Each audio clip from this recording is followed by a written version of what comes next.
Play.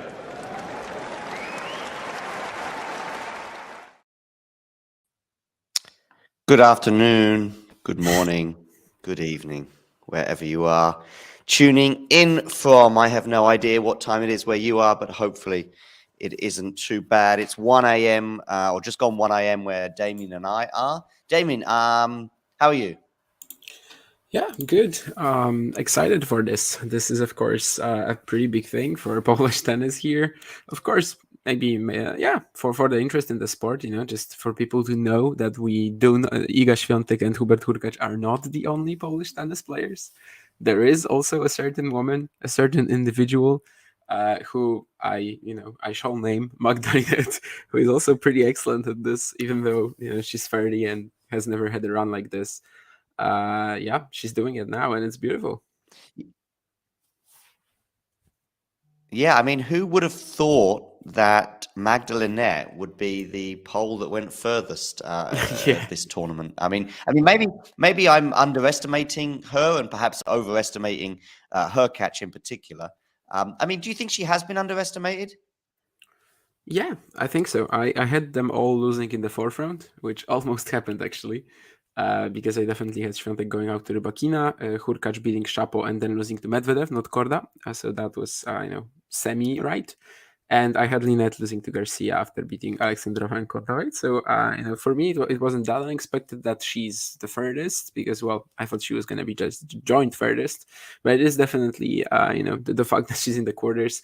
And I think she has been underestimated over the years. I think she's definitely got some, insane abilities that we have on some occasions seen, but she is so dangerous in just individual matches. She has been for the past 2 or 3 years. Of course, 4 straight top 10 wins at slams, and a ridiculous 6-1 versus the top 20 as well. All since Wimbledon 2021 or Roland Garros 2021, I think. Yeah, Roland Garros 2021. So yeah, I think she has been a little underestimated, and given her form just before the event, given how she performed at the United Cup or at the Billie Jean King Cup, I think she should have been, on people's radars in regards to probably, making the forefront, making the third round. I doubt anyone had her beating Garcia, of course. Yeah, I think the Garcia one is the turning point or the standout result, which is now she's suddenly here in the quarterfinals. Who's favourite today? I have Pliskova as favourite, but I've had Linette as the underdog a couple of times before and paid the price. Yeah, I think it's pretty much the similar. It's pretty much so similar to every single match that Linette has played in this event, bar the opening round against Sheriff. She has been in the very same position, I think, against Kontaveit, against Alexandrova, and to an extent even against Garcia, given how good she was in round 2 and round 3.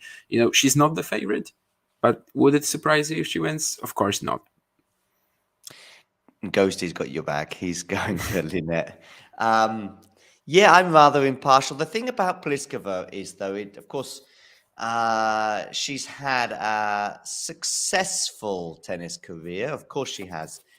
Anyone who gets a WTA or ATP ranking point, in my opinion, has had a successful career. In fact, that was a moment in there's a moment in a Federer book I read recently by Simon Graf and Simon Chambers. And there's a point early on where he gets his first ATP point. And I must say, that was just reading it was like, not wow, because I know the career he goes on to get. Wow. I'm just going, wow. What must that feel like as a player? And I actually felt in the moment, he was a teenager, of course. And I'm thinking, wow, that just must have been just so cool to get your first ATP ranking point and see your name on the board, so to speak.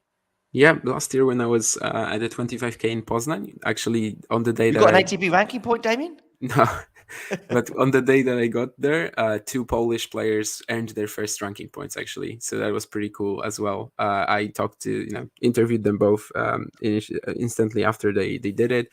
Yeah, it was very fun just to see, how this felt for them as well.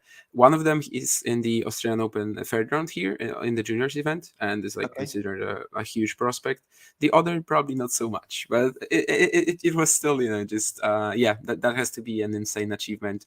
Of course, you gotta win a round in an ITF event, in the main draw, which is yeah, it really requires a certain tennis level. Even if you just, I don't know, if you sign up to 100 qualifying events, maybe you're gonna get a win somewhere. Maybe you get a guy like that famous viral video of Artem Bakhmet, who was, basically couldn't even hold the racket, and still played qualifying in Doha, winning like 2 points. But you're not just gonna get an ATP point out of nowhere, and yeah, it has to be insane. And Pliskova has broken, by the way, in the opening game. Yep, I think you're just ahead of me because I've just seen it.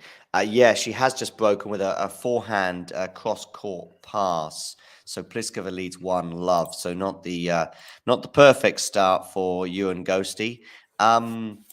Anyway, here we are. 1-love, and it's already a breakup. I've just shared on the screen the book I'm referring to, Ghosty. By the way, I haven't read Christopher Clary's book about Federer. I do know that Clary was on the Federer train, let's say, pretty early on in his career. At least that's what he says. So there we go.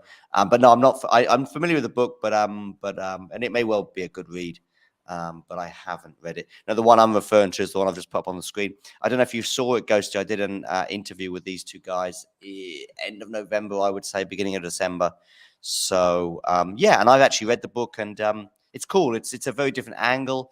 Let's say going at it, interviewing basically various people that have Federer's left an effect on in his life, if you like, from kids that he used to hang out with at school. I think there's one kid that he used to play Tekken with, a computer game, and I believe Federer had 198-0 record against this other kid at Tekken. So it's not just tennis that Roger excelled at. Anyway, back to today. 1-love, Pliskova leads. Forehand there for Pliskova, and Linette really will be trying to get back on level terms, so to speak, here with a break, and she's love 15. So there's a tiny chance. Yes, Ghosty. Yeah, I might put a link in the live chat. Let me know your predictions, by the way, for this match in the live chat. I know Ghosty's what's his? By the way, Federer was a hero for Azarenka. Didn't know that. Were you surprised by the way? Is that even possible? Well, I mean, Like, because you mean because the age difference. Well, yeah, it's just 6 8 years, years. I guess something like that. he could have been. I don't know. Yeah, it could have been. I When mean, he was winning Wimbledon 2003, she was 14. So yeah, perhaps. okay. Anyway, there's an ace here for Pliskova, so it's 15 all now. If I might even bring up. Wow, yeah. Look, you love a good specific prediction. Here you go, Damien. Ooh. Ghosty, I would like to know the length of the match as well. Otherwise, this isn't specific enough for me. Make sure you hit that like button, by the way. And if you are tuning in right now, subscribe to the channel if you are new. I will get the actual scoreline up for us on the screen rather than Ghosty's prediction. But yeah, anyone else tuning in, let me know your predictions. By the way, were you surprised by the result yesterday between Azarenka and Pegula? No, not really. I mean, Pegula has been a bit of a quarter finalist rather than a winner. Definitely in no in recent times, since she became a top player. I think after the Świątek win and after how good she was looking in the first four. In the first four matches, we definitely thought that she could go all the way. I don't think the conditions were perfect against Azarenka for her. I don't think she was really able to get as much pop as she would have liked. She was definitely trying to break down Vika's forehand and just didn't have enough of a plan B when it stayed super solid. I would say, I wouldn't say I'm very surprised. I do think that. Well, I still thought what we were talking about earlier in the week, that even if Pegula gets to the final, she is likely losing against Sabalenka. or earlier when we were talking about this, there were some other players in the draw. Like I could easily imagine her getting to the semis or the final, but still winning the event was still a bit of a stretch, I think. And yeah, apparently, that poor match, that one poor performance, basically since the beginning of the season came, and she wasn't able to handle it. I have never seen that statistic on the screen before about breaking back. But anyway, the important statistic is that Magda Linette has broken back, and it's one game all. So that's good news for her. They are back on level terms, one break each. So off we go. Just regarding Pegula, I'm like you. I'm not stunned by it. I mean, Azarenka is a very, very, very, very good player, and of course won the Australian Open a couple of times before, albeit 9 and 10 years ago, 10 and 11 years ago actually. But there is a pattern emerging with Pegula getting to the quarterfinals. I wonder if her, and to some, or probably even greater extent, Swiatek may have paid the price for a comfortable run. But of course, she did play Kostyuk, Pegula en route to the quarterfinals. But I'm just wondering whether that match against Buxa for Swiatek was the ideal preparation for Swiatek when she was playing Sabalenka. Do you take stock in that notion that sometimes it's good to get tested once or twice en route to a final, so to speak? Yes, but I also think Swiatek was tested against Niemeyer in the opening round. I think that was enough. Buxa Osorio, yeah, with Iga, we are clearly seeing that if you're not a player that is gonna try to dominate her, you're just gonna lose. I don't know, 2-2, 1-0 as Buxa, or 4-2 as Osorio, I think did, or something along these lines. What the hell was that shot, by the way? I mean, she's been hitting that forehand. Mostly it's a forehand squash shot, like more defensively. But here it's like that was less squashy, but I know what you mean. I know what you mean. Yeah. It was sort of that was less squashy. But I can I checked that shot that I kept mentioning in the broadcast, and it was a shot of the year, WTA fan favorite. She hit it in Joaquin, I think, 2020, and it was a forehand squash shot. This was not as squashy, but still, a forehand slice-ish shot.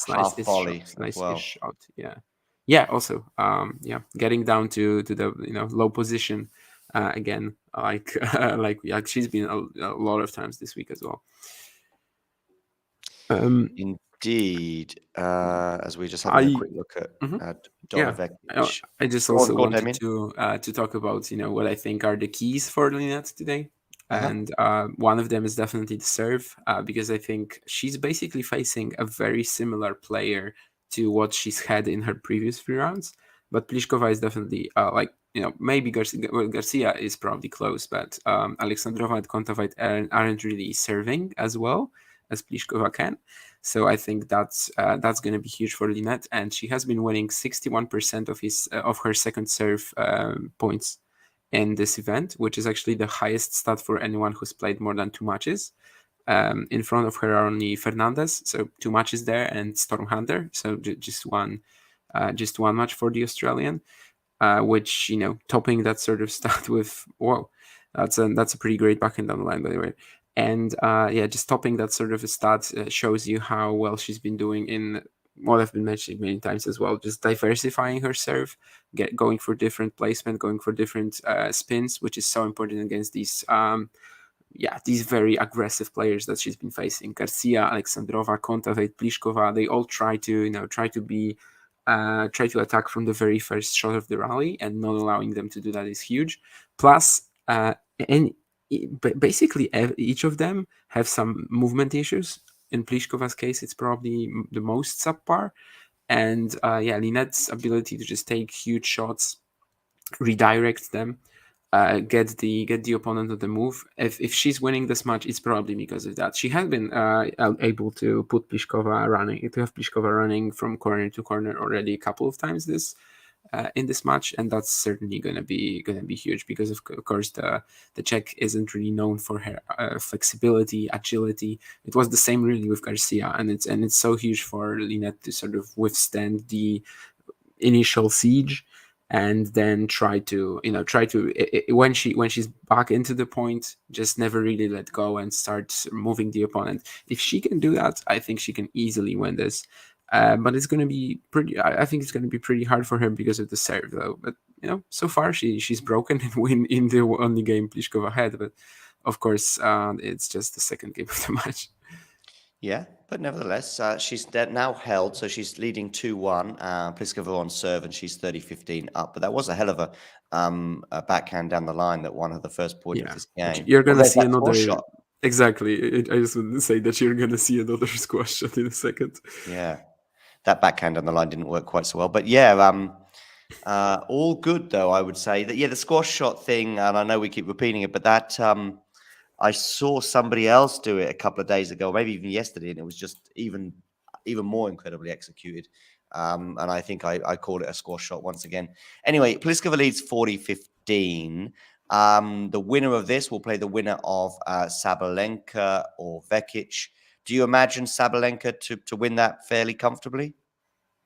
Yeah, I think it's really on her racket. Shouldn't really be much happening there unless she. She's the biggest threat possible to in that match. To her, I think. To herself, I mean. I think perhaps in this half of the draw in general, it's pretty hard to imagine Sabalenka losing if she keeps up this level. You could see her going out against Rybakina maybe because just because of the serve of Rybakina, allowing her to sort of hang with Arena potentially. But other than that, it's really hard to see Sabalenka losing if she's just able to keep it up mentally. I think she's just never had a patch like this. Still not lost a set. And even in some moments where we thought earlier on that Sabalenka was ready to win a Grand Slam, there were a couple of instances like that for sure. She was just never this good and this consistent in terms of just bringing her A game plus the mental focus to every single match, every single set, almost every single game. So yeah, it's hard to imagine her losing with to Vekic unless she starts feeling the pressure, which of course is very much possible. Linette has been getting 82% of her first serves in, while not really. I don't think she's really trying to do that. I think she's going for it. So that would be huge, of course, for her. But it's not sustainable. But any figure, any high figure without actually taking speed off would be very very helpful for her in this matchup. Yeah, indeed. Other matches to occur yesterday. We had Sebi Korda going out injured. I don't know if you saw that match or saw all of it or some of it or much of it, but I'm just wondering whether you thought the injury played a huge part in, let's say, going 2-0 down. I can't help you with that because, as I said, I wasn't able to do Korda Kachanov yesterday because I wanted to get some sleep, and indeed I Okay, did. yeah. I for the first time in like 2 weeks, I think, I slept for more than 4 hours in one sitting. So it was about 6, I think. So definitely feeling better physically, health wise. But it also made me I saw most of Sabalenka Rybakina and I saw most of Azarenka Pegula, but Kachanov Korda had to be sacrificed. And apparently, I also did not have that much to sacrifice because, well, the match was a letdown. Yeah, indeed. It was really quite unusual to start commentating on. The reason I say 2-0, by the way, Linette is held for 3-2. The reason why I say it was 2-0 is because the third set did get underway and there were 3 games, but I would without any doubt at all write those 3 games off as being irrelevant when trying to give an analysis of the match. It's quite tricky to analyze the second set as well because it's difficult to know to what extent the injury played a part in that. What I would say is that the forehand was wayward throughout the match from the first point to the last. Now, the wrist may have played its role in that. Hachanov as well is always likely to make you play an extra ball as well. So, yeah, but Hachanov played well. He's in his second consecutive Grand Slam semi-final, something that I didn't see happening either in New York or here. Did you see this level of consistency from Hachanov? I mean, that's what's been happening at the slams for the past 12 months or so, right? I mean, he's 15-3 since the Australian Open 2022 when it comes to slams. He's only lost to Alcaraz, Nadal, and Ruud. Uh, so, the answer to that, I think, has to be yes. But That's what Rude, Rude. I mean, that's there for that's winnable. yeah, it is winnable still. It is a top 10 player. It is a I know it's in hard courts. I mean, like, against Ruud and Berrettini, I think. Wait. Okay, that is very good again. Getting Pliskova on the move and then wrapping it up with the drop shot. Pliskova was doing some fast running though here. I have to say that I have to say that what I was talking about. Okay, that against Berrettini, Kachanov Ruud probably had his best performances of the US Open. Anyway, Kachanov has been so consistent in going deep at slams, in beating the players he should beat, but at the same time, of course, not really being that much of a threat to the top guys. He's actually lost his last 22 matches against the top 10. The next chance to stop that streak will be against Stefanos Tsitsipas, of course. He hasn't beaten a top 10 player since August 2019, 22 consecutive attempts. I wonder if he's also one of the guys that sort of, and I was thinking about it with Sinner a couple of days ago. I wonder if he's one of the guys who sort of sacrificed the explosiveness in his game for consistency. Because, well, when you remember Kachanov getting to the tour, he was definitely playing a lot more aggressively than now. Of course, it's given him a lot of good results, but he hasn't really come close to repeating a Paris Masters 1000 title or anything like that, right? He is in another Grand Slam semi though, which is ridiculous and excellent for him. Linette, by the way, just hit another insane backhand down the line, which relates to that stat that we were talking about last time at her last match, of her basically going 50-50 on her backhand this week when it comes to whether you go down the line or cross court, which is pretty insane. I mean, it's very rare for players to do that. And indeed, it is, and it's love 30 now on the Pliskova serve. So things could get very interesting in a minute if she ends up breaking here. Pliskova serving at love 30. She is going down the tee to the backhand, but she's double faulted, so it's love 40. Yeah.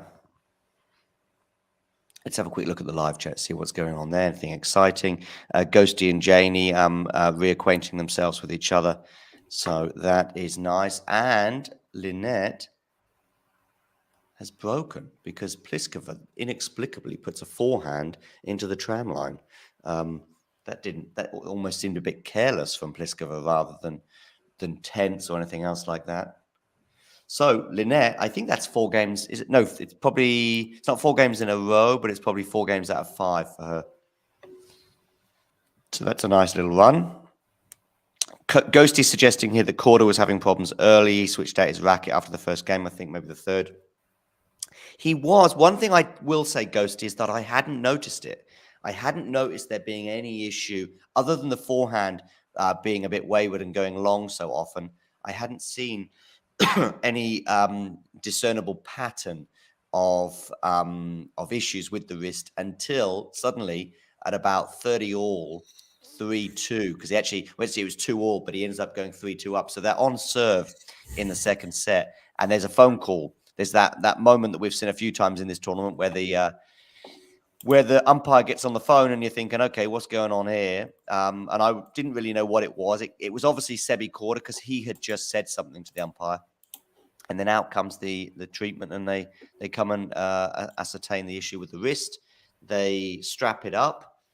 You're then thinking, okay, that's something to keep an eye on. He then loses the second set, and it isn't until the third set, though, that the 3 games in the third set made you realize this is a case of whether he just sees out the match or not, and he retired at 3-love, which I think is the right decision. If you don't want to make things worse.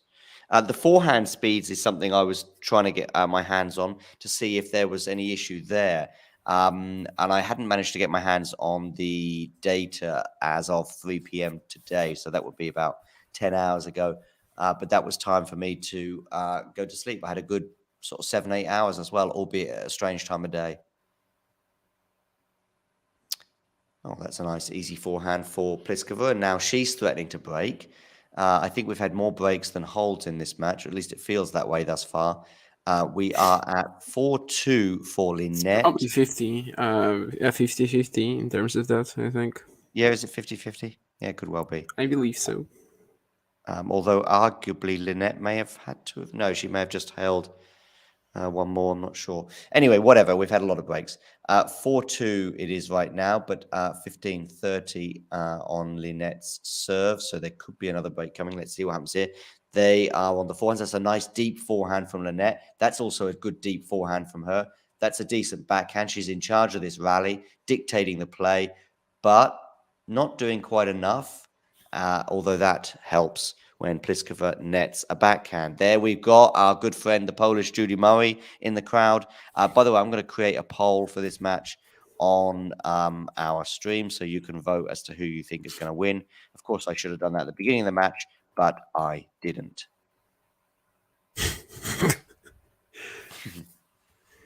Yeah, I mean, we saw Linette isn't really, she doesn't have the power to maybe finish points like that with the first or second stroke, but maybe against Pliskova, I don't think it matters most of the time.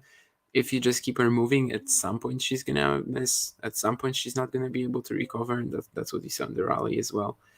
There's another second serve, and that's a fantastic second serve, by the way. Just getting very close to the line there. I was looking at that second serve pretty closely because the last one, Pliskova was able to just take on the rise with the backhand and go super deep at Linette, which is when she would set her up for that easy forehand winner. But this time it's so much better placement, and also just pretty some degree of risk for sure as well for Linette, and not Alison risk, but a degree of risk involved for the poll here. Ghosty, by the way, curious as to whether there's a Mexican Judy Murray. I don't know. I can neither confirm nor deny that being the case, but I know he seems to have a bit of a Mexican thing going on. I think he said he was going to meet up with some Mexican friends a week or so ago for some. All right. Yeah, you're right. They were definitely Mexican. Yeah, maybe he lives in like Texas or. No, he's on the West Coast, which he said yesterday is the best coast, of course. And by the way, Ghost is particularly happy at the demise of Jessica Pegula. He's not a fan of hers. The players called serve less in the WTA. Yeah, absolutely. Oh, God. Yeah.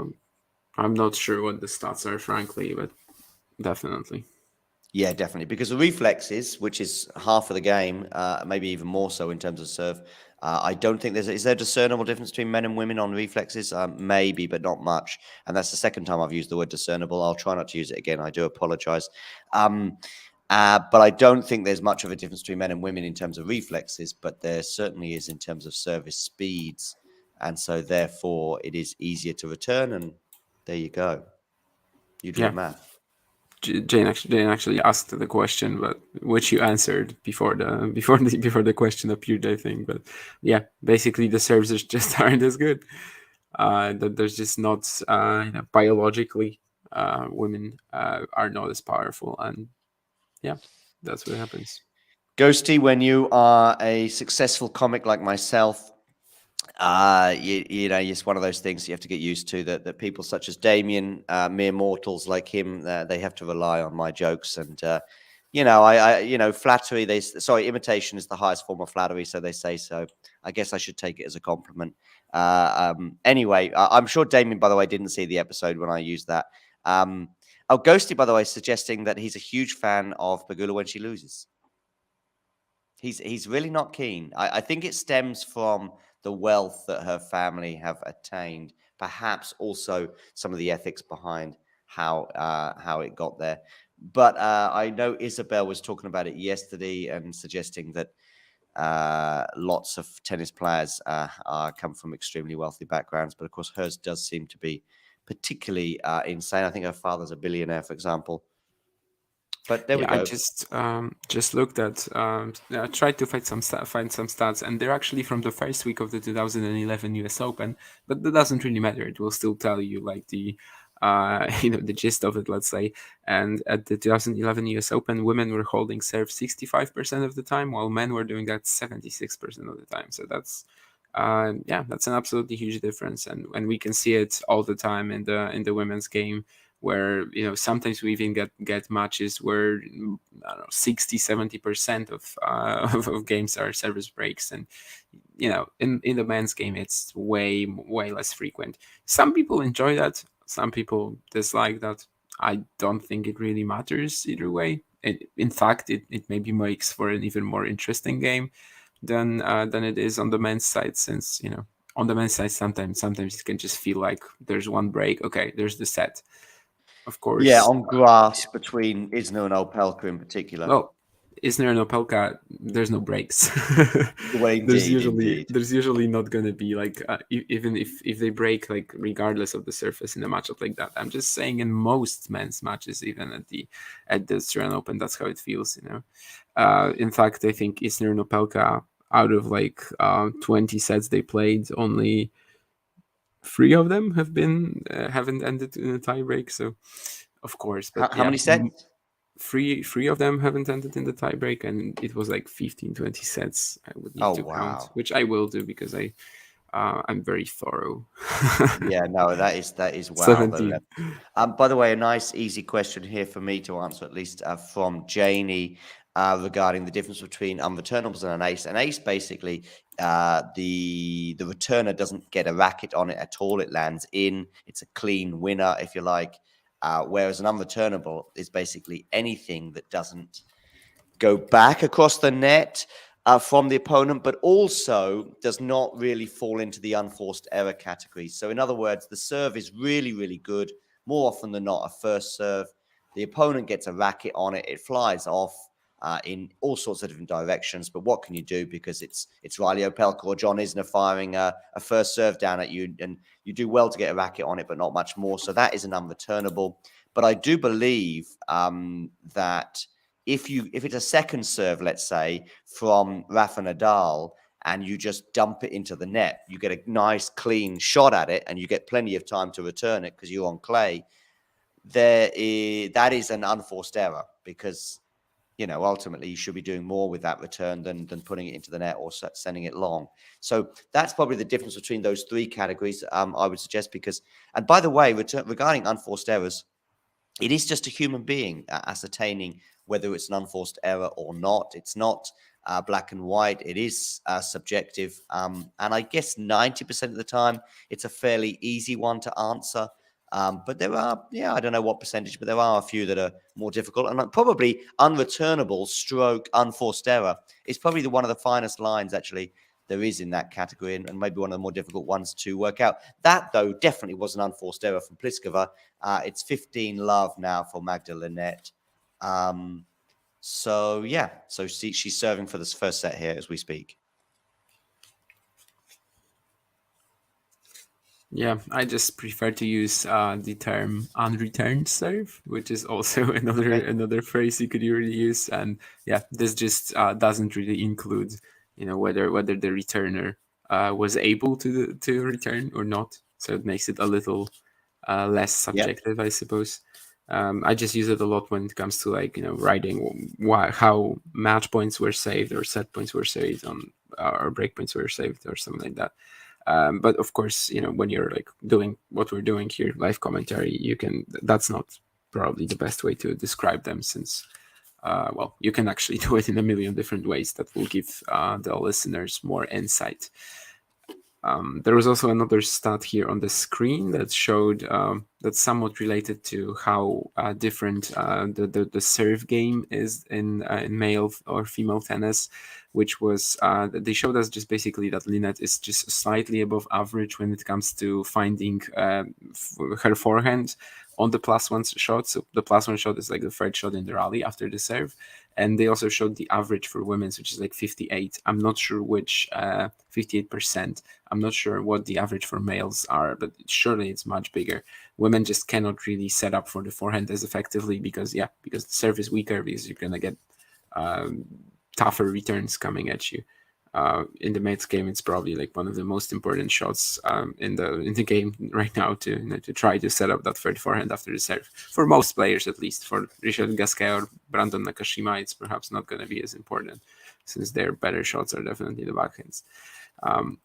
There's a pretty lengthy rally, and Linette was leading it, then just mishit her forehand. Yeah, I see that. 30 all. That's fine. It's 30 all.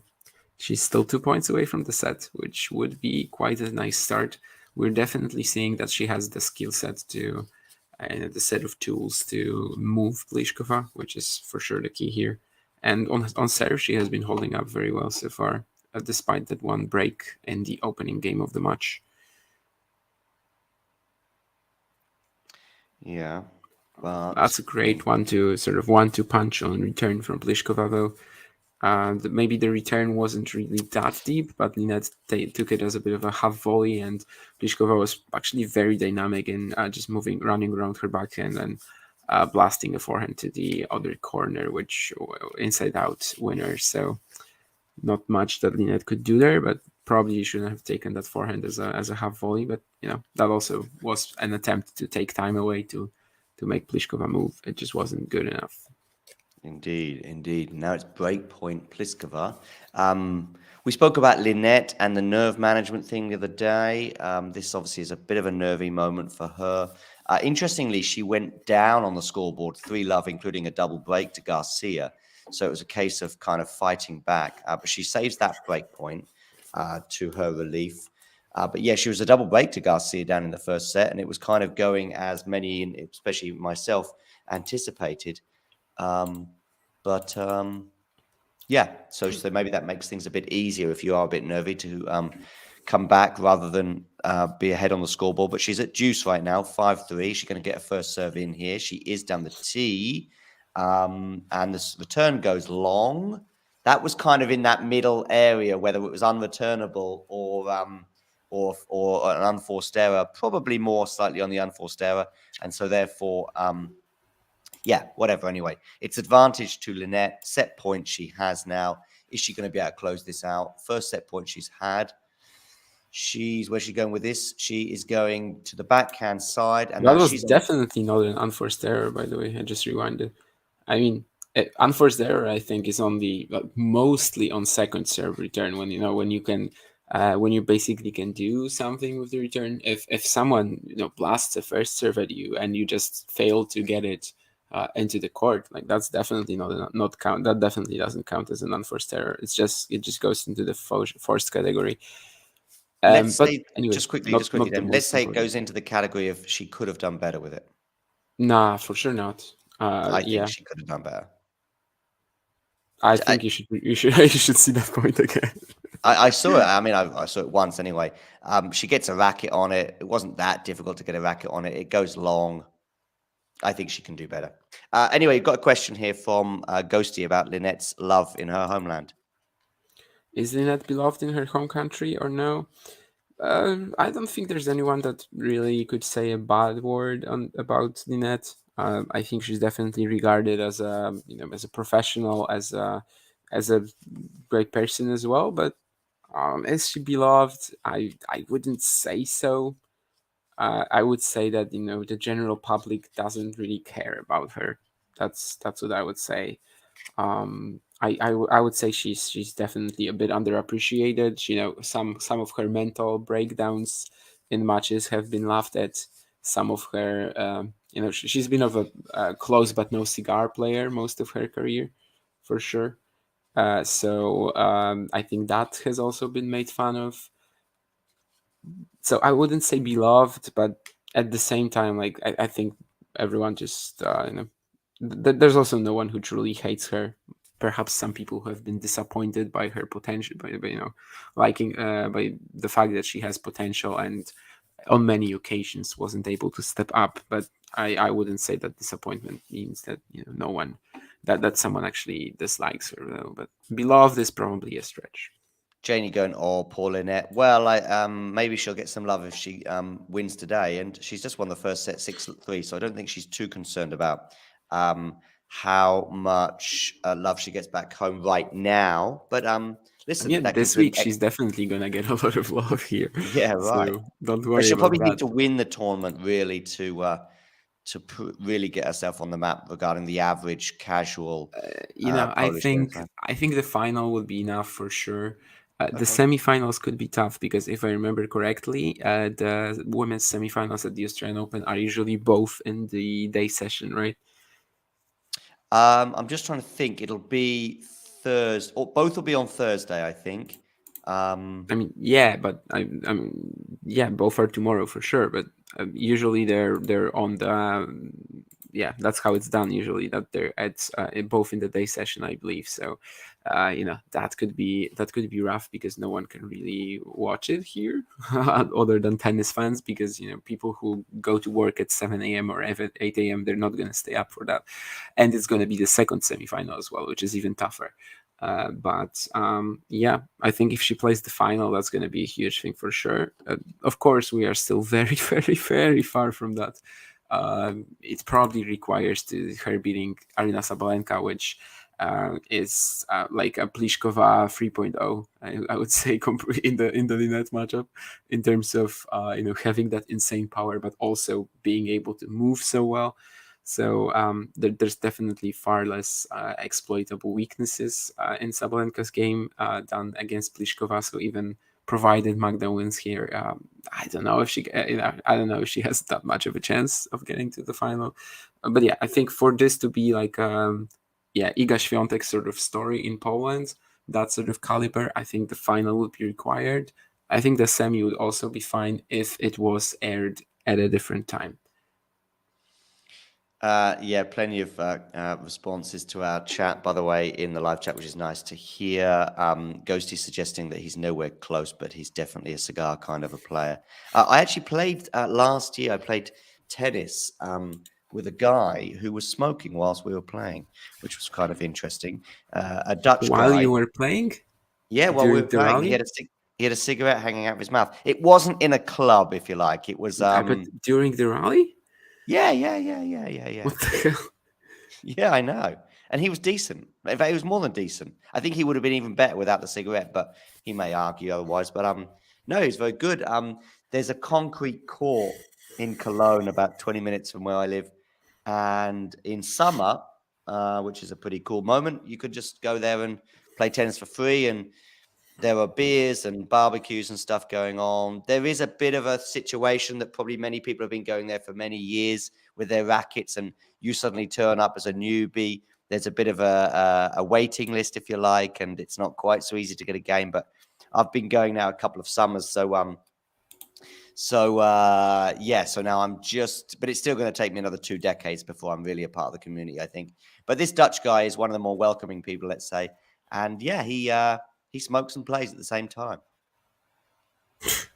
That's just ridiculous. I mean, I've definitely played with smokers before, but at the same time, it's just crazy. I did have a funny opponent once though. Like before the match, I saw him smoking smoking a cigar. I was like, okay, that's weird. He was also a little overweight and was like his movement was so clumsy, and yet he was hitting everything out of position, but everything went in. The guy was crazy. I mean, I ended up beating him, but it was like so long. The weather as well. It was extremely hot.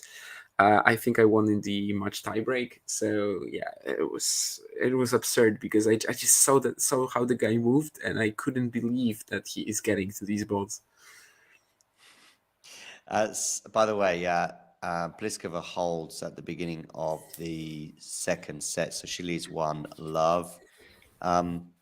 Anyway, let me know in the live chat if you have played tennis either while smoking or against an opponent who smokes at the same time, or maybe whilst drinking. I think that certainly has occurred on the same court that I'm referring to. But yeah, fun times. Summer in Western Germany can be a lot of fun, and perhaps that is a part of it. I'm just setting up Sabalenka Vekic, which will be coming up after this. Miles will be providing commentary for that. I will be alongside him as well, albeit doing certain administrative duties. Yes, at Talking Tennis, we do have administration too. Yeah, I think so. Both semi-finals on the women's side are tomorrow. It's not like we have this one on Friday. Yeah, because then they'd be playing Saturday. Yeah. Yes, I think they are both tomorrow, and you think they're both in the day. They wouldn't put one on in the evening? I mean, they're 100% both tomorrow, and I am pretty sure that they're also in the day. They won't. I would have thought the most. Not necessarily means they'll do this, but a logical thing might be to put the ones that are playing right I, now but it's been later happening on. for years. It's been happening for years. Yeah, I just don't remember. So let's see. Anyway, 30 love. Linette is up on serve right here. She goes to the forehand side, but she's gone wide. Just 43 minutes on the clock. Since those Maori matches, by the way, quite a few of these lengthy, what you would think, oh, it's a double fault. Quite a few of these lengthy matches have seemed to race by.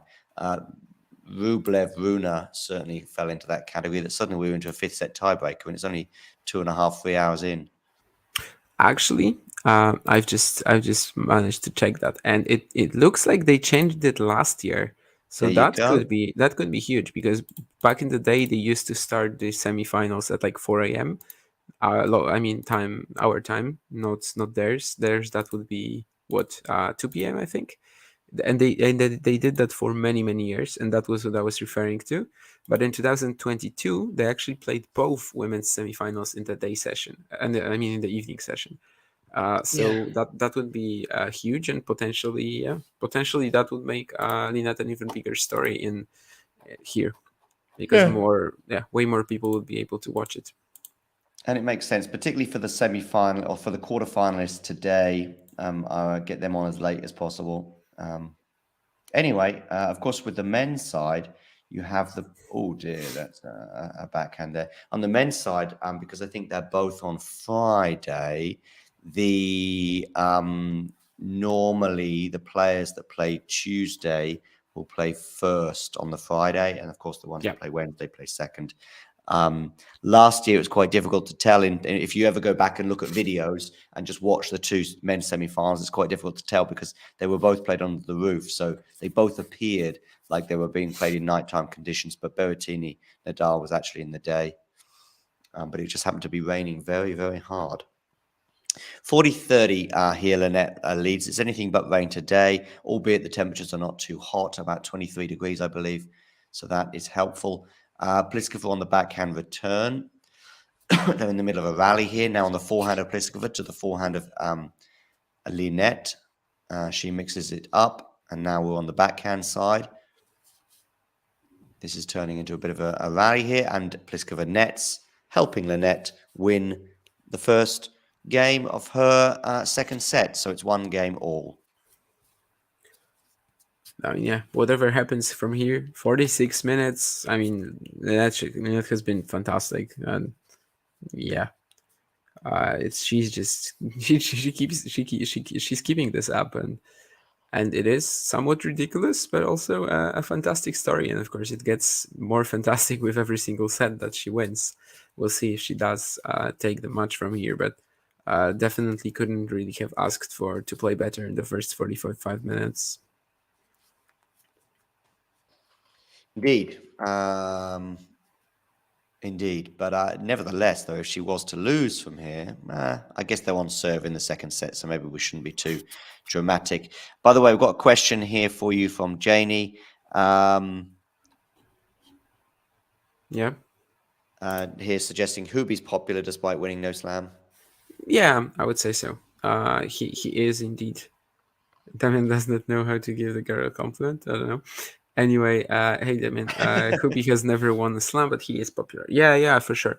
In Poland, I would say, of course, Świątek is like the biggest deal, but I think by now everyone who knows Świątek also knows Hurkacz, and if there's a slam, I think people are tuning into both. Of course, there's a little less of a chance for people to watch Hurkacz in a deep stage of a slam, which are of course the rounds that get the most attraction. but still, yeah, I would say Hurkacz is actually pretty popular right now. He was on a very famous talk show, for example, last year, which is also huge. He did very poorly because Hurkacz is just not a good interviewee, to be honest with you. Yeah, he's just so quiet, so modest. Like he's not gonna tell you much. So I don't think he was a good fit for the show. But it also kind of shows, that he is mainstream in Poland. Yeah, absolutely. I mean, I think also timing maybe helps that he came along in terms of being a successful tennis player, in terms of winning tournaments, etc., at a similar time to Swiatek. If he came along a couple of years later, or even now, and just started to do what he's doing, maybe people wouldn't take note. But the fact, I often think timing matters. I mean, I even think with the big three, I think that Federer and to a lesser extent Nadal had already established themselves, particularly at Wimbledon anyway. So suddenly Djokovic arrives 5 years later, if you like, in terms of winning his first slam in 2008 and becoming a threat at Wimbledon from I'm going to say 2011, but he might have had a deep run before that. It's kind of 2010, he lost to Berdic, right, in the in the semis. So semi-final. that's Yeah. you But could by start then, there, but you can start in 2011. Yeah. yeah. So by then you've had an 8 years of establishment, and Federer is already a darling in particular. But even Nadal, I think took a little while because people were quite begrudging over this. There's a bit of rivalry between France and the UK, obviously on so many levels, and there's always this sort of we sort of ignore. Oh, they're just Jim Courier would rock up. So it's not about nationality. It's all about where you're good and where you show respect. So Jim Courier would rock up at Wimbledon. And it would be like, who's he? And it'd be, oh, he's a clay court specialist. Yeah, well, he doesn't know. He doesn't have respect for the grass. And Andre Agassi very similarly as well, until of course he ends up winning it in '92. But the Andre Agassi story is just perfect for Wimbledon because he didn't care, he didn't like it. Grass is for cows and all the rest of it. But then he can, and also the way he would wear bright coloured clothes was obviously not welcome, and he refused to play Wimbledon, I think, 1 year. But then he goes the complete opposite direction in every way, shape, but form, and actually just ends up loving the place and apologising for his previous conduct and winning Wimbledon, blah blah blah, and then he becomes the darling of the crowd. But anyway, I've gone down an alleyway, and I'm not sure where to go with this, so I will leave it at that juncture. Yeah. I think we can just say that Lina just hit a wonderful backhand pass, and yeah, that's. I will Well, also then let's get a decent return, 15 all. indeed. I will also say that, of course, yeah, because Ghosty said that Świątek Linette is the Team Jacob, Team Edward debate of Poland. I mean, it's definitely not like that.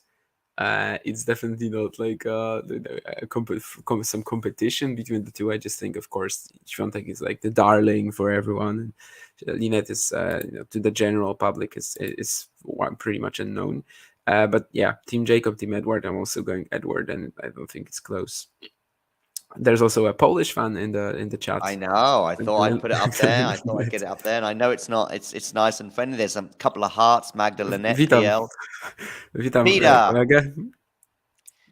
What can I say? Pivo Kowalski. Pivo. Dziękuję. Nie przeklinaj, Peter. Smacznego. I caught you by surprise. Damien, that was definitely a conversation in the kitchen when I said that. Yes, definitely. I remember nepsheklinai as an expression. Oh, chodźtu as well. I remember seeing somebody say chodźtu, which means come here. I heard that in a supermarket in Gdansk about 10 years ago. And I said to my Polish friend, I was like, what the hell does that mean? Because it seemed pretty scary. And my Polish friend said, oh, it means come here. It was a mother talking to her child. And I was like, okay, that's a good one to remember. I didn't have a clue how it was spelled, of course. And I think it's got what would appear to be a C at the beginning to me as a British observer. But of course, I'm thinking it's got an H at the beginning. But that's pronunciation, etc. By the way, we've got a break point here for Pliskova. Yeah, Pliskova is getting some insane returns in this game. And is that another one? I mean, not really, but she is in the rally. She got a couple of fantastic ones earlier. And yeah, that's just far too good of a drop shot for Pliskova to get to. So There was a moment in the rally where it seemed like Pliskova could gain the upper hand, but she played this weird mid-court ball, and Linette took full advantage with the drop shot. Of course, Karolina was unlikely to get there. She did touch it though, but by that point, Linette would have covered the net anyway, probably. So we are at deuce. Indeed. But yeah, definitely some good signs for the Czech this game. The couple of returns that she sent at Linette, and then they basically won her the point, and also that backhand winner where she was also slightly out of position and still got it down the line. There's a second serve for her to look at, and the return, of course, is big again, and she gets the point. This was perhaps a little too predictable for Linette. She has been serving these second serves at the body, but very deep most of the match, and Pliskova just straight up ran around it, and of course finished with the backhand cross court, which gives her another break point. She is getting some better reads on the return for right now. That's for sure. It's a first serve from Linette, but it's a bit of a okay. Now Linette just got a pretty decent +1 forehand. Started, got Pliskova on the move, and the Czech misfired. So we're back at deuce. I have no idea how to say like and subscribe in Polish, but quite possibly Peter speaks English as well, so we might be in good shape. We are at deuce. We are well into the 5th minute here of this game. It's the second deuce that we've had. We've had a break point for Pliskova so far, but she was unable to take it. Linette now, 54 minutes in. She goes down the tee, more or less, backhand side at least anyway, for the right-handed Pliskova, but doesn't get the first serve in, so it's going to be a second serve for Pliskova to look at. And she goes long. So it's an advantage for Magda Linette. By the way, another thing for Janie to keep an eye on in terms of an example of how it's easier to break, if you like. If you look at the return positions, you won't see a sort of Nadal-esque or Dominic Thiem-esque, 5 meters behind the baseline return position. Pretty much never in women's tennis. You'll get something around about where Pliskova is right now. I'd say that's quite close for an average on the return side on the second serve, and she goes long on the return. So it's game Linette, 2 games all. But then Garcia is the exaggerated version of that, where she'll be a meter inside the baseline.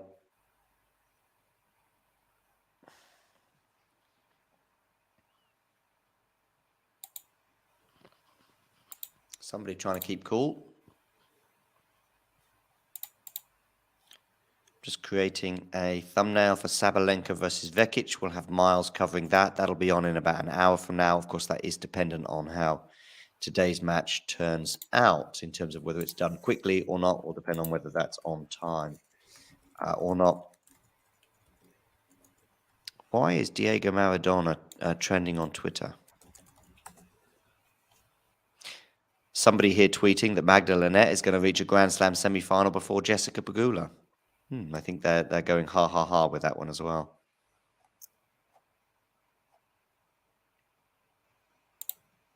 Is there form between Vekic and Sabalenka? I'm just seeing a very frosty handshake between the two at a previous encounter.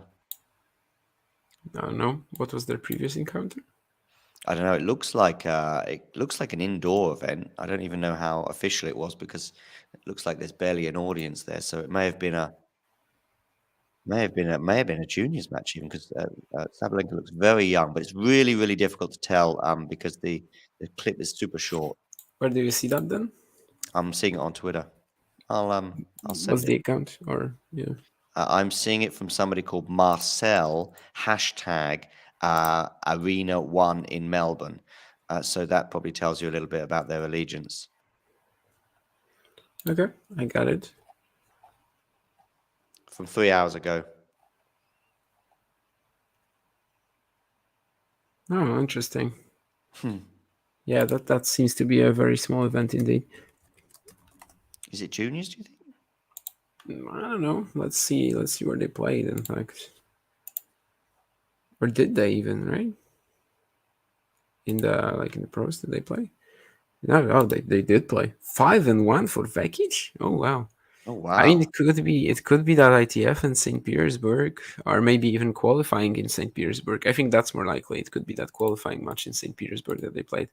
Anyway, there's a third breakpoint for Linette. While Yeah, we were talking about it Sabalenka was love Vekic 40. previous Yeah. head-to-heads, yeah, it was quite an important moment of the match. Of course, we are very very close to potentially having Linette just need 3 holds. That's not a great return, but she gets that ball back though, and she is in that rally. Pliskova, of course, firing some cannons. She defends with the forehand again, but this time it's long. So Pliskova got herself out of trouble there.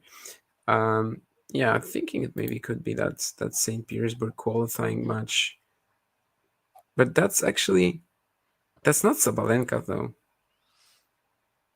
What are you? That looked like That's not Sabalenka. Sabalenka. That's Kim Zheng. Okay, then never mind. Oh really? Yeah, the tweet just said that maybe you should expect a handshake like that, but that's not Sabalenka. Then of course Is that's it not somebody from. wearing Sabalenka's the same outfit that she was wearing a few years It's ago? Kim Zheng. Yeah. This is Kim Zheng on the in the video. 100%. I mean, then it can't be from a few years ago as well. Anyway, we are in the deuce rally. Again, Linette getting Pliskova on the move, but she misses that forehand, playing from the crouch or squatting position, however you want to call it. This time she nets it though. When anytime I say something about the net, Linette is very it's very hard to say. Ostapenko wants to have aligned judges back. I think she was quite upset yesterday with some of the calls from the electronic system.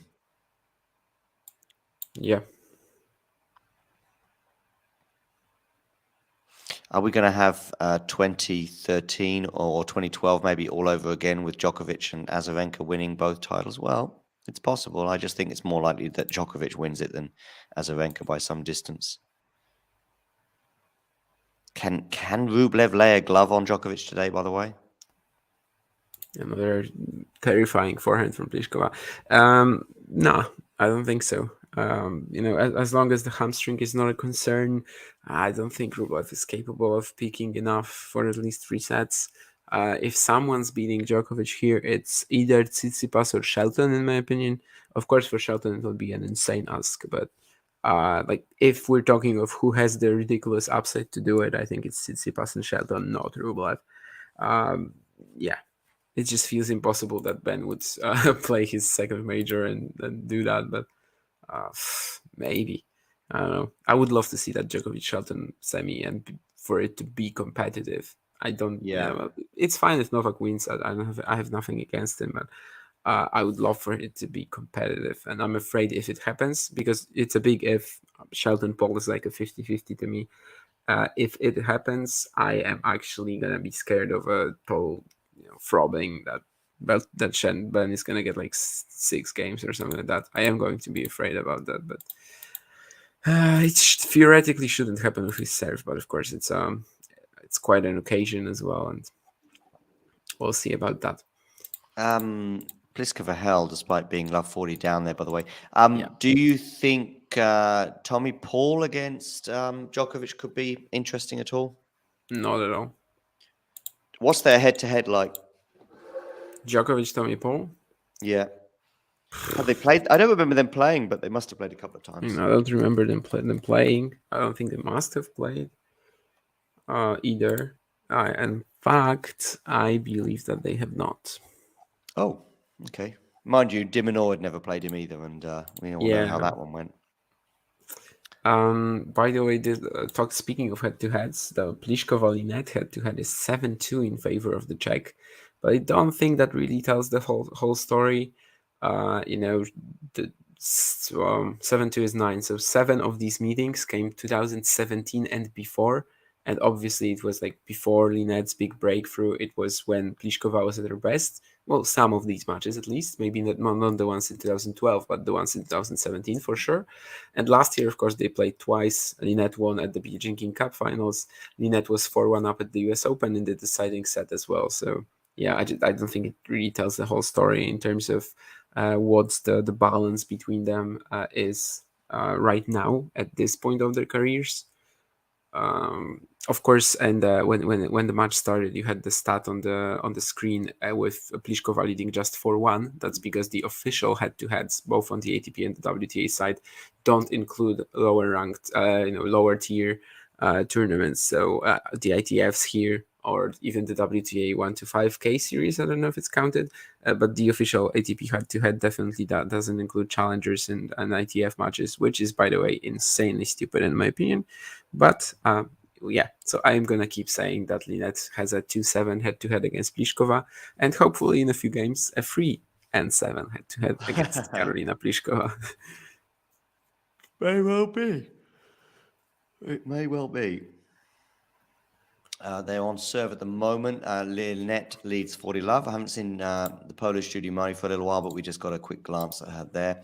If you are tuning in, make sure you hit that like button and subscribe to the channel if you are new. And feel free to send in a super chat to us. We haven't had one of those for a while, so that helps keep us going throughout the night here in wintry Europe. And Pliskova wins the first point there. Ooh, yeah, that was a great one to punch, but now we have a fantastic backhand of the line for Linette. We've mentioned it countless times, of course, but she has been taking so many of these backhands down the line, and that only speaks to her confidence. That was, for example, last year what got Zhiren Zhang into the top 100. The fact that he was basically, whenever he could, he went down the line, down the line, and down the line again. Now we have a great close-up on Judy Murray. You're going to get it in a second. Once again, there's Łukasz Kubot sitting in the background, and of course, all the other guys. The guy with the hat, make something great again, is not present. I mean, he's just not, doesn't wear the hat today, but he is present Okay, though. it's a pity because I just couldn't. I even tried to slow. I was watching a replay a few hours later, and I was trying to read what it said, and it was just very difficult to get the most crucial word in there because it was "make something great again," and it was written in English, but I just couldn't see what it was. It could have been America. It could have been Poland. Could have been Linette. Could have been pretty much anything, to be honest with you. Okay, anyway, that's reasonable defense from Linette. Anyway, it's 3 games all. Pliskova, though, leads 15 love here in this 7th game as we get towards the business end of the second set. We had a stream of breaks in the first set, but the second set hasn't been quite the same with a stream of holds. Janie there saying she'd love to prove all the doubters wrong. Yeah, I think we'd love to see a competitive match, but I don't think so. Mind you, the record is only 2-1, so the scar tissue in terms of that matchup isn't quite there as it might be for someone like Tsitsipas. It feels like they've played each other more and that Djokovic has won more, but it's only 2-1, and the one that Rublev won probably needs the asterisk of the fact that Djokovic was sort of just at the beginning of a comeback, if you like. I think that was the tournament where he kept losing the opening set and coming back in each match in Serbia last year. I think he was still rusty at that point. And the Djokovic we saw in Rome and in Paris and Madrid was significantly better than the Djokovic we saw in Serbia. Yep, just 3 times they've played. 2 victories for Djokovic and 1 on the clay for Rublev. What's Rublev like on grass, by the way? Decent. Made like the 4th round at Wimbledon, but it's a not great much more than passing that. shot there from Linette. 15-40. 15-40, ladies and gentlemen. 3 points in a row for the poll. Yeah, Pliskova definitely not fast enough in getting to the net there, but of course also a nice angle from Magda. And we have that break point. There is a rally, so that's already a bit of a chance for Magda, who is pushed wide, but oh my goodness. you're gonna like this. I'm not. I mean, I do, but it's Pliskova getting the point with a running forehand down the line. She even says apologizes to Linette, which is kind of interesting. I Wow, mean, that is a great. I don't really think it was a mishit or anyway, so I'm not sure why she's apologizing. But I'm not seeing the. Oh no, I'm not seeing the apology. I think I see what you. The hand in the air was to the yeah, ball kid to gesticulate that he okay. wanted the But ball. she was maybe to the ball kid at the net. Okay. Yeah. Maybe she was just apologizing for pulling out a worldie 126 kilometers an hour down the line. But no, I think it was just saying that she wanted a particular ball or something. 30-40, still a break point for Linette. You don't get extra points for worldies. Good job for Ghosty that mishit shanks that land in can still be a point. 30-40. By the way, I'm guessing on Ghosty's game, but I'm not just guessing. It does sound like he's not the best tennis player of all time from his own comments. 30-40. Second serve, Linette goes with a backhand return. Forehand down the line, this time from Linette. She comes into the net, but that's not the best slice I've ever seen in the world. And she puts it into the net, and it's deuce. She can smile almost.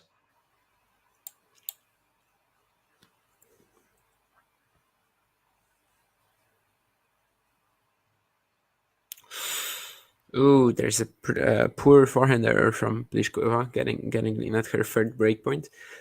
She just, Pliskova just set it up for herself. She had everything done here with the serve and misses the forehand. I don't think Linette was even probably getting to it, or at least getting to it in any fashion in which she could have threatened Pliskova. And once again, the return is just out apparently, although I can't really blame Magda for thinking that it might have been in. It was very, very, very close. We're going to see a close call on the screen, so we're going to see how close it was, but it felt like it was almost in. And what do we see on the screen? Oh, Jesus. Yeah. Basically just a needle there.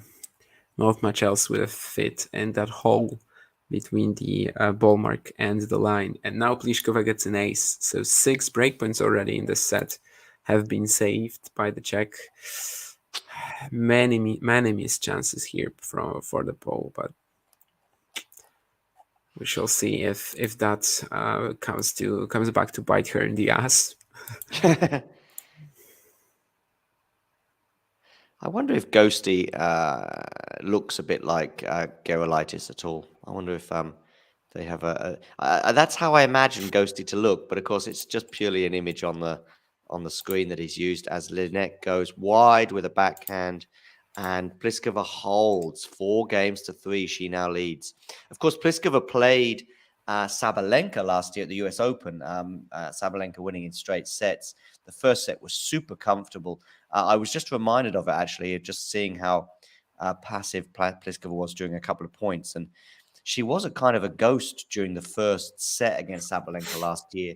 The second set was much more competitive. I think it went to a tiebreak. But that match has occurred recently on a hard court, deep at a slam. So that could be repeated, of course, at the semi-final stage. Should Sabalenka win and Pliskova makes a comeback here from a set down. But a long way away from that.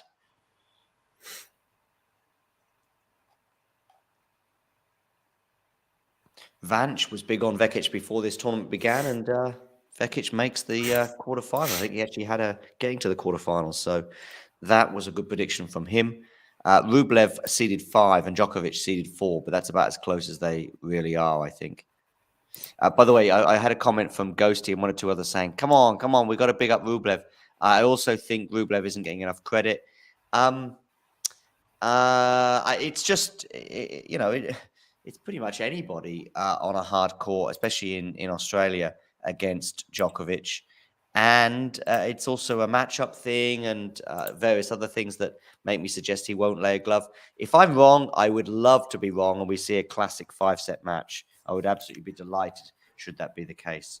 I think Um, Rublev has kind of done a lot to deserve not getting that credit as well. But yeah, for me, it's also mostly a matchup thing. Um, if other than his match against Rune being absolutely awful for most of it, yeah, I would say, other than that, it's pretty much just a matchup thing. The way that the backhand weakness is probably the easiest to exploit by Djokovic, right? If there's anyone to really make Rublev suffer on the backhand side, it's Djokovic, and we've seen it at the ATP Finals, for example, where it just broke down completely. And I don't see how that doesn't happen over the course of a best of five sets match. It's also how Djokovic looked in the previous match. I still think Rune would have had a little better chance than Rublev, simply because the matchup issues aren't there. But yeah, after seeing Rublev Rune around four, I don't know. I know it's just one day. I know it's just day at the office, but one bad day at the office. It doesn't have to happen again. But I just don't think it's this sort of a level where he can jump over these matchup issues that he has with Novak. yeah. By the way, somebody here asking about Tsitsipas Hachanov. What are your thoughts? I'm going. He says he's thinking Steph in four. A 5-0 record suggests Tsitsipas should be fine, but he's never gone past the semi-finals before at the Australian Open. And we talked about some quarterfinal issues at slams, albeit for. Oh, that's nice. It's a nice point as well. 40 love now. Linette leads. Yeah. Any thoughts on Tsitsipas Hachanov? Definitely banana skin, I think. Kachanov always is that. You gotta be super consistent to beat him. You gotta be probably very clutch as Tsitsipas has been so far. Yeah, and I don't think it's set in stone that Tsitsipas will be in the final. I wish he is though, because yeah, I don't really see Kachanov beating Djokovic. I could No. potentially see it for a picking Tsitsipas. Do I think that the 22 matches against the top 10 are really something that matter? Not really, but Tsitsipas is hardly the worst top 10 player. Like it's not. If Kachanov was facing Kasper Ruud again, I actually was picking Kachanov to beat Kasper Ruud at the US Open. I Okay. don't know. I don't know who else is in the top 10 right now that would be very beatable. I mean, Hurkacz, Kachanov. I would be picking Kachanov here. Um, Kachanov or Jalisi maybe even um, debatable. But yeah, Tsitsipas is just one of the better top 10 players, and I don't know if he can get over this sort of. I think he probably needs to play with a bit more balls than he has been recently, and Yeah. we'll see if he can sort of juggle that, try to keep up the clutchness, the consistency, while also actually taking more risk, um, which is something that he has not been doing recently. But still phenomenal, really. The past four slams for Karen Kachanov have been insane. It's only that one top 10 win that he's really lacking, and of course, getting it in a semi-final, getting to his first Grand Slam final would be insane, because I don't think there were really, like, maybe like 4 or 5 years ago, but in the past year or so, I don't think anyone was really thinking that Karen Kachanov is going to get to a Grand Slam final. No, not at all. I didn't even see him get into a semi-final, to be honest with you, and he's got two in a row now. Um, One thing I would say against Corda that was noticeable, but perhaps it could have been the nature of the way the match was panning out, was that in the rallies, yeah, he would be in the rally. He wouldn't take too many risks, but sometimes he would just crank things up a little bit. 5, 6 shots into the rally, he might just put a bit more pace on the ball if you like to make Corda think of, if you like, and Corda would pull the trigger and often pull it too early, and as a result would win the point. So it wasn't just a case of being a pusher. No, he's definitely not. Pliskova holds 5-4. Yeah, he has a lot. He is not a pusher, but he does play a lot more defensively than you'd think. Someone of his frame would, which is okay. I mean, again, it's probably given him the insane consistency that he's had. Current benefiting from Medi going on his section of the draw, the last two slams. Yeah, but then again, at the US Open he beat Kyrgios. Was that really a benefit that Medvedev was out? I don't really know. The way they were playing at the US Open series, it could be argued that Kyrgios was the stronger player even. So I don't know. And here, yeah, maybe here, but Medvedev didn't really give a good showing in round three anyway. So um, and yeah, Jamie got me laughing there with the Steph prediction, which of course is a reference to Kosti's earlier one about Linette. We should see some close sets, I think, in Kachanov Tsitsipas for sure, and yeah, we'll see how it goes from there. Honestly, today Tsitsipas very easily could have lost I mean, earlier it was actually yesterday in terms of like Australia, but for me it was basically today, since it's 2 a.m. for me. Anyway, Tsitsipas was so close to losing a set of to Lehechka, right? Any of these 5 breakpoints in the second set, any of these 3 breakpoints in the third get taken, and maybe he's even one sets to down. So it's not like Tsitsipas isn't vulnerable. It's not like he doesn't fall into trouble. He does get out of these troubles, so well this event. 43 out of 49 breakpoints saved, I think, so far. And I don't know if any of you were here during that Tsitsipas Sinner stream that I did with Isabel, but basically the stats guys, or the TV crew was really had this agenda there that they wanted to show us that on the ad side, Tsitsipas is just amazing at saving breakpoints with the second serve kick. That Sinner is not handling it, and it was something you could really see in that match, and it was something you can see in the Lehechka match as well today. You could see there was one breakpoint in the second set that he saved this way, and there was one breakpoint in the second set. I think one of these returns was very, very makeable, but still, Lehechka just didn't handle the kick. And one of these second serves was just spot on. I mean, nothing you could do. That was like Yannick Hanfmann kick serve level. Yannick Hanfmann, I think, has one of the best kick serves on the tour. So that's why I made this comparison. But yeah. Tsitsipas has been insanely clutch, but it's not like he hasn't been a bit vulnerable. Yeah, to be fair, Medi hasn't been the same since losing to Nadal. Yeah, that was what I was talking about, basically. Yeah, that loss to Nadal really seems to have shaken something in him. Like, I don't know, he's um, perhaps it's natural, but you'd think there were enough good moments already, especially the Vienna title, the semi that he had with Novak and Nursultan, or Astana.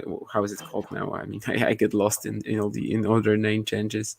But yeah, there were some moments where you'd like to believe that Medvedev is back to his previous best. And honestly, I thought he was gonna get very far in this Australian Open. I thought he might be losing to Korda. That was definitely a problem round. But the way in which he did was just very telling of the fact that Daniel Medvedev is in a terrible spot right now. Yeah, can't really get around it. It's 5-all now. Some very easy service holds for Linette recently, which of course is one of the keys to the match for her. She just hasn't been able to take one of these breakpoints that she had this match, but in general, she has been doing very, very well on serve. And especially on that second serve, which I mentioned, it's actually at 68% now, which is even better than than her stat from earlier in the tournament, which stood at 61.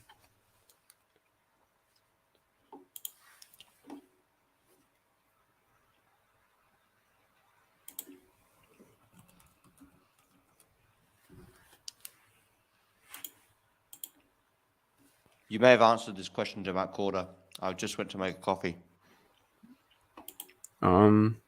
What changed in Korda this year to start so hot? I don't remember him being as consistent. Same with the first serve. Well, first serve for sure is a big deal. The guy, even while he had a pretty rough year in 2022 until the last few months, he was still so high up in like return stats, which isn't really something that honestly just felt natural to me watching him. But right now it kind of is. But yeah, improvement to his first serve I think was key. Of course, usually it could be confidence as well, because the guy has the talent. Of course, he just had a bit of a stagnation for about a year, and yeah, I think the biggest thing is the first serve probably. It's just getting that a bit more free points, and the fact that he's been one of the best returners on the circuit for quite a while now. If he can actually also become one of the best servers on the tour, that would make him extremely scary. That's a horrible double fault there from Pliskova, by the way, 15-40, and we've got more break points for Linette. Yeah, I do remember the Korda Nadal match in Indian Wells. Somebody just mentioning on the chat. Yeah, that was. There's the break, and we have a break. Linette, so she's gonna serve for it. Indeed, 6-5. Jamie, yeah, I guess it is quite easy to mix those two up. The Sunshine Double. Yeah, so 6-5. Linette is going to serve for a place in the Australian Open semi-finals. What is Pliskova's deepest run at a slam? Has she made a final? Yeah, 2 of them. Wimbledon 2021, lost to Ash Barty, and US Open 2016, she lost to Angelique Kerber. Okay, so I remember the Wimbledon one, but I'd forgotten the US Open one. Yeah. Took a set at the US Open. I don't think she took a set at Wimbledon, or am I wrong? No, I think it was straight sets, but I can have a very quick look at that.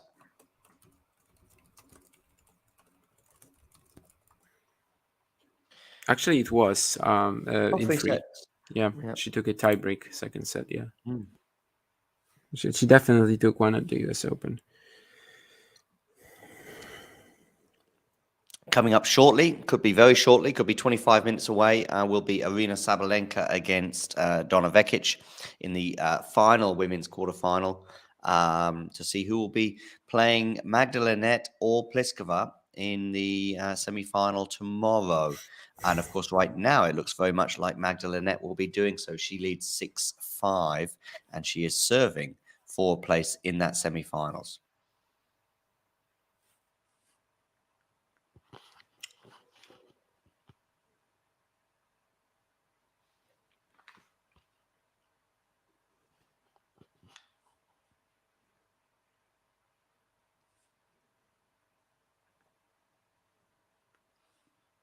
Fault.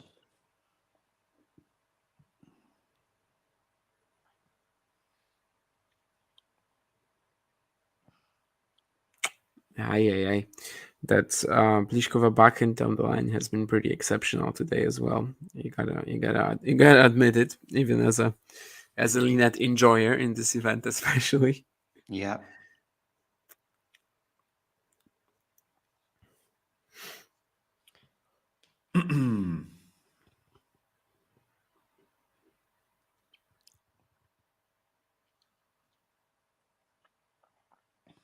Love 15. She's going to struggle to serve this out. Let's see. I've got a coffee brewing in the kitchen, so may have to dash off at some point, but we'll see how this pans out. Backhand down the line again from Pliskova, but this time it goes wide, 15 all. Those of you tuning in on Facebook, make sure you give us a like there too, but also on YouTube, wherever you're watching, basically, you can give us a like. Jamie here suggesting an all Belarusian final, bring you here defenders. May well be.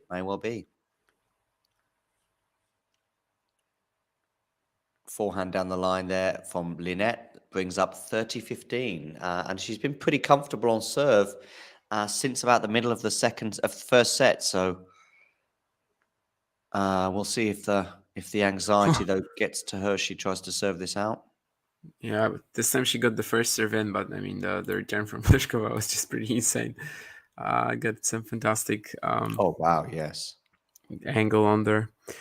Yeah, I'm looking at these second serve stats for Linette, and she's really done so well on them throughout the event, which is for sure huge in terms of her chances here as well. 62% for the tournament at the moment.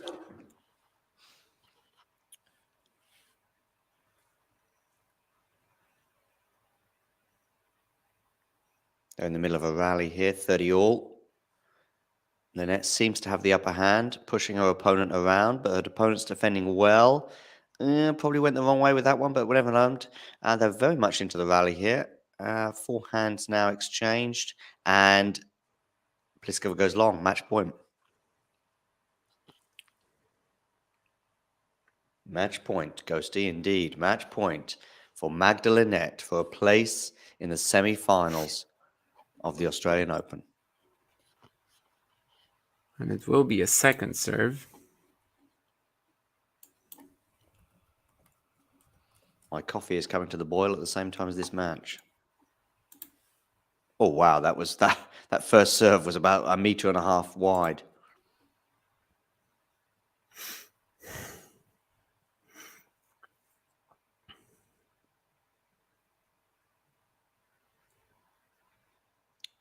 Goes to the backhand of Pliskova. It's on the return as they exchange backhand. And she wins it. Wow. She once again got Pliskova moving. And yeah, that's pretty insane.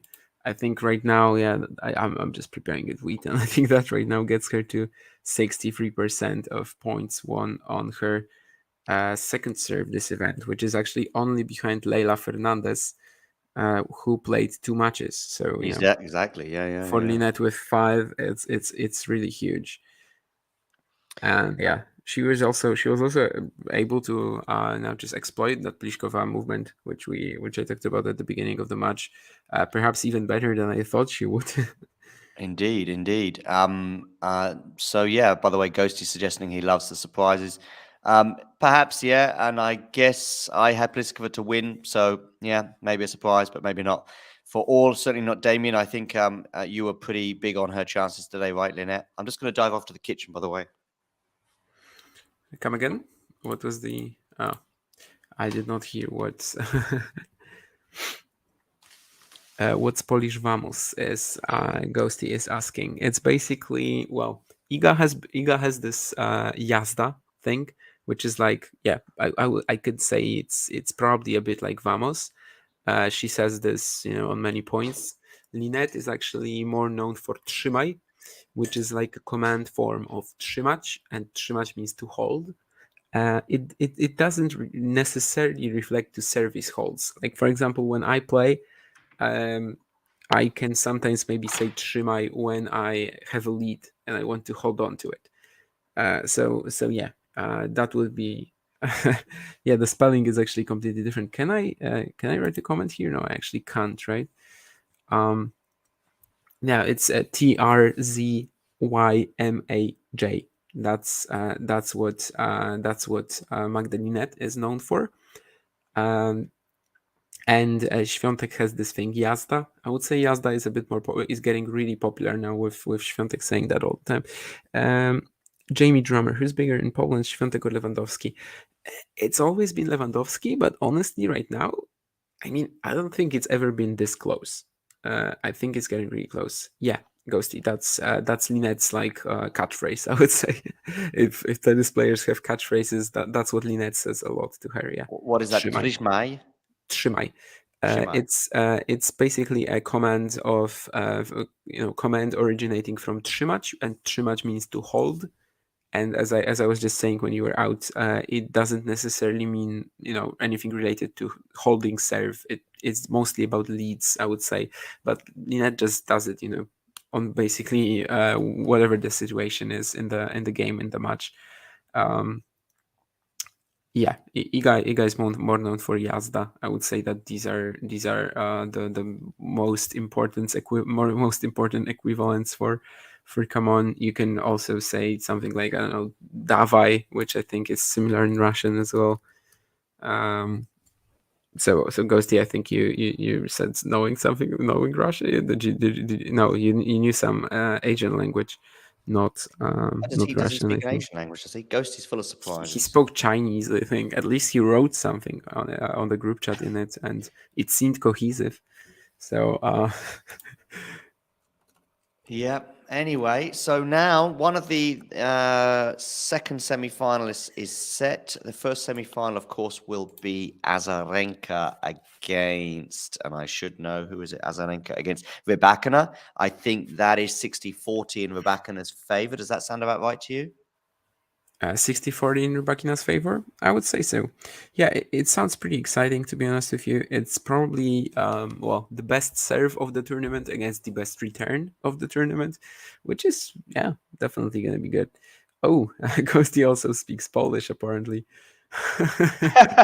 That may be via a Yeah, that's translation thing. I definitely don't know. translated. Gratulacje mój przyjacielu, powiedz Johnowi Silkowi, żeby przestał gotować kawę. It's actually pretty good. You wouldn't really say gotować kawę, you would say parzyć kawę.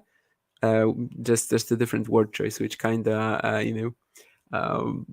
I can see that you Google translated that. But other than that, it's actually perfect. It's just the gotować kawę that's kinda unnatural. It's not a connotation. It's not a these words don't really go together usually. Yeah, parzyć kawę I think is way more common. Anyway, did Hubert win over Federer Wimbledon give false hope that he could be better than he actually has become so far? I don't know if it was the Federer win in general. Like many people, probably many players would have beaten Federer there. I think Hurkacz has definitely been one of the best of three hardcourt players in the world. Getting to, of course, winning the title in Miami, making the final in Canada. There's no doubt in my mind that he has been like a top 10 hardcourt player, best of three. When it comes to best of five, there comes the issue. And yeah, I think there are many reasons for it, but in general, I don't think Hurkacz has like Grand Slam winning potential. If he can do it, he can do it at Wimbledon maybe one day. But that's mostly because of the fact that no one can really play on grass at the moment besides Djokovic. We always thought, I mean, me and I think many other sort of so tennis. I don't know how you want to call it, but people on Twitter or like fans thought that Medvedev was maybe gonna be great on grass at some point, but we know he's looking so shaky. Berrettini, of course, is a threat, but just like Hurkacz, he's kind of just a threat on grass when it comes to slams. So, I mean, a threat to win the event because, of course, Berrettini has been excellent at best of five play, especially compared to Hurkacz, but he hasn't really threatened to win these events. He only threatened to win Wimbledon. But yeah, these are the guys after Djokovic who are probably the best on grass right now, which just kind of tells you that the field is super open. So I wouldn't be shocked if Hurkacz can snatch a Wimbledon title at some point, especially if Alcaraz takes a while to get there, to get to his great form there after Djokovic is gone. But other than that, I don't really think Hurkacz is a Grand Slam winning talent. Andy Murray has a chance at Wimby this year. That's how weak the tourism grass. Yeah, it's still a bit of an ask for Andy to, I think, win 7 or 6 or 5 best of 5 matches. But if there's a venue where he can do it, it's probably Wimbledon. The matches aren't as physical. Yeah, and as you're saying, the tour just is pretty weak on grass at the moment. Tsitsipas kind of sucks on it with how less how little time he gets on the backhand. So yeah, Wimbledon is going to be very open provided Djokovic falls to someone, which of course the past 4 editions he hasn't done, right? 2018, 2019, 2021, and 2022. Yeah.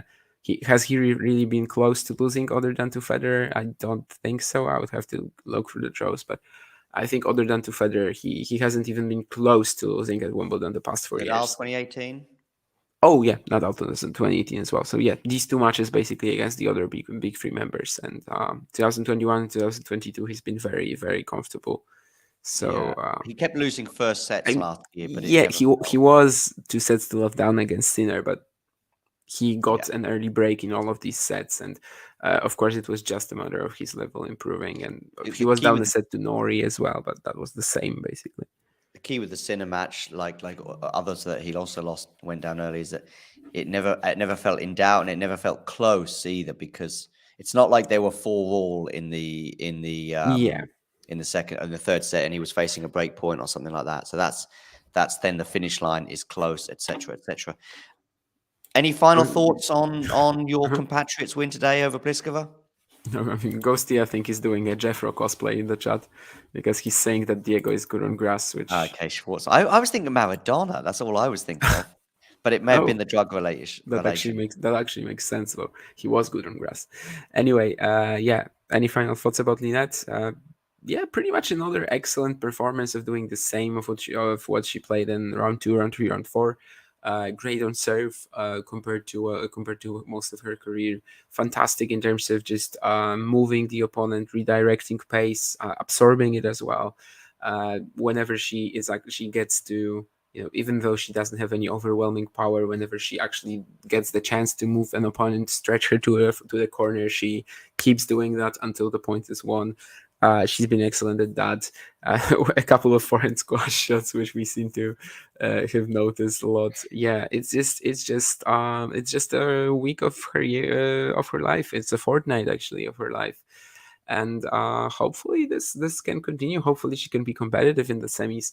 Both Vekic and Sabalenka, I think, are much more complete than any of the opponents that Linette has faced so far. There's not going to be any movement issues, I think, with Sabalenka or Vekic compared to Garcia, Pliskova.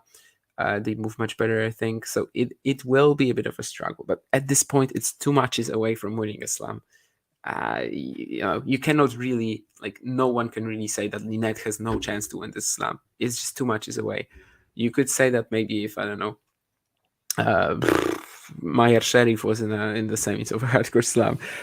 She was Linette's round one opponent, of course. If I don't know, who was like one of the weaker players of the men's draw. I don't know, Chung Sin Tseng was in the semis. You could maybe say that, okay, he's got no chance of winning anyway. You can't really say that at this moment about Magda Linette. And yeah, it's beautiful. And if the Australian Open indeed keeps going with the Australian Open semifinals, the women's Australian Open semifinals in the evening session, which apparently they changed to last year, I think that's going to be huge as well here. So I would really love them to do that. And I totally agree, by the way, that it was a very stupid idea to start them at 4 a.m. For most people in the States, it's too late anyway. And for Europeans, it was awful. But yeah, right now it seems that they changed it. And yeah, it's a 250%, says Ghosty, for Linette to get the title. I don't think she's ever won like a 500, so of course, even so, yeah, that would be just absurd if she got her title She's not here. even won a 500. Definitely not, right? I mean, I would even say that it's possible she was never in like a final of a 500 or something like that.